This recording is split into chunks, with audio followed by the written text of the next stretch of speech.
Algorithmic trading has become a hot topic, and for good reasons too. It's fundamentally changing how the markets operate. That's why today's question and answer will be answering questions on this automated trading method. We'll be going beyond the basic definition to truly understand what makes algorithmic trading tick, and also try to answer if hedge funds, institutional investors, and banks use it, and to what extent. We'll also tackle the age-old question: can emotions be completely removed from the equation? And is there a secret sauce, a magic formula to conquer trading psychology and stay disciplined? Buckle up, because we're about to answer these questions and many more in this jam-packed Q&A. Question 1. Why is it that even after many years of trading, your emotions can still play you? The simple and most logical answer is yes, because you are human. I have discovered that many of us don't truly understand what emotions are about. In my view, emotions are all about your energy levels.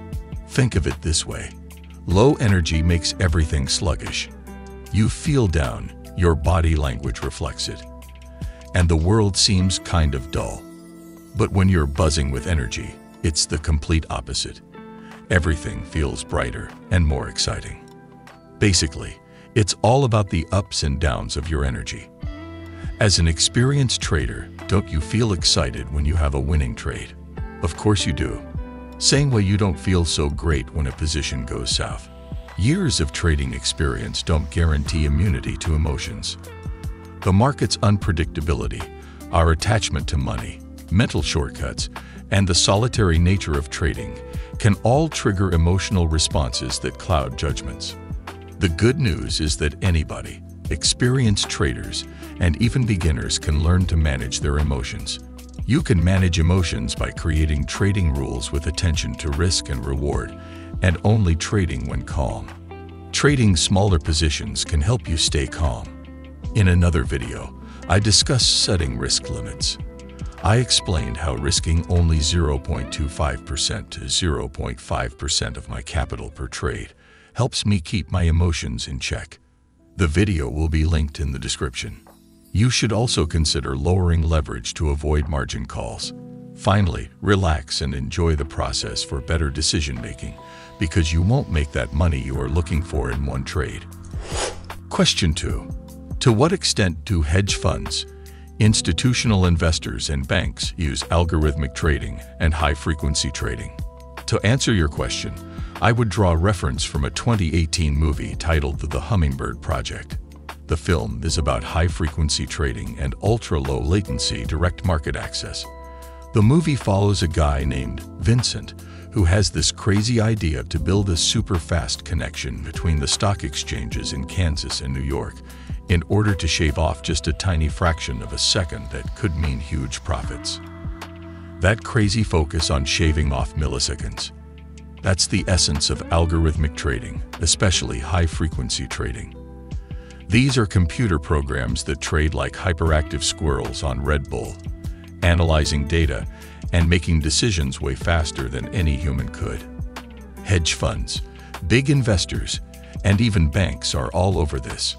Algorithmic trading lets them snag profits from tiny market shifts or break down giant orders into bite-sized pieces for smoother execution. It's like having a robot trader who never gets stressed or greedy. But here's the thing, this super speed can be a double-edged sword, and sometimes these algorithms can trigger flash crashes, as it did in 2010. Made a video about this in my explanation of ICT concept and the story of Navinder Singh Sarao, the bedroom trader. Link will be in the description. To answer the question, figuring out exactly how much these big players rely on algorithmic trading is tricky, since there's always a risk involved with these super-fast computer programs. It's unlikely anyone's going to openly brag about using them. We're basically left in the dark unless hedge funds, institutions, and banks decide to be transparent about it. Question 3. How can I stop overtrading? I am profitable, but I am losing my profit made in trading. You're right on the money. Overtrading can be a real killer for your profits. Even if your trades are winners, all those fees and commissions can really add up. And let's not forget the stress. When you trade too much, it's hard to stick to your plan and make good decisions. It can be tempting to jump into every trade that looks good, but constant trading can eat away at your profits. Here are a few things that might help you cut back and hold on to your gains. 1. Set trade limits.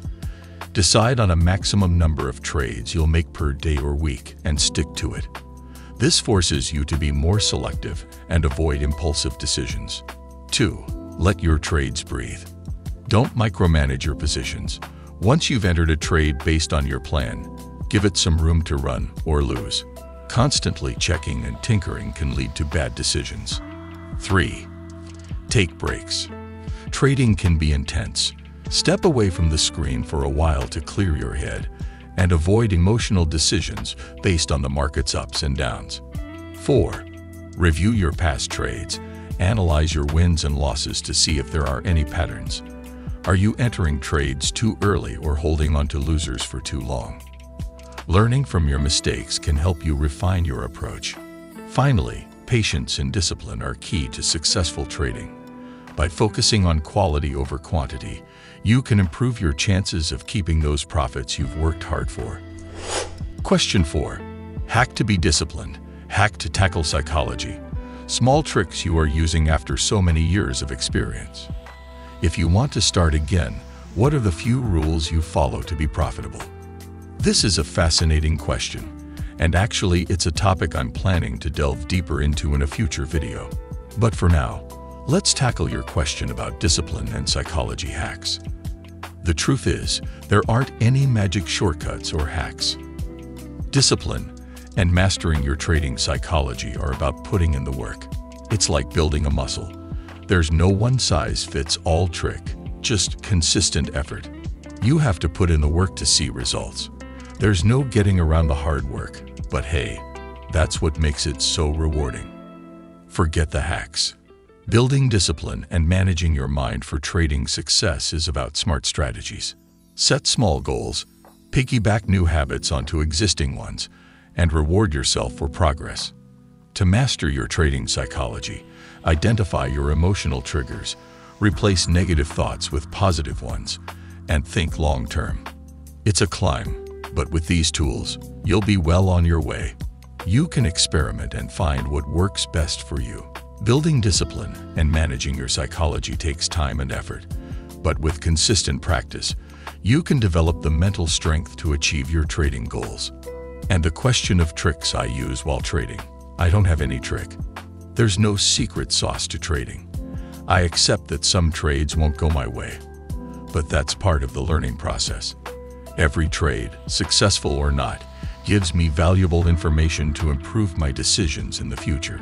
I don't believe in shortcuts. Trading is all about continuous learning. Even losses offer valuable lessons that help me refine my approach and become a better trader. Finally, what would I do differently if I am to start all over again?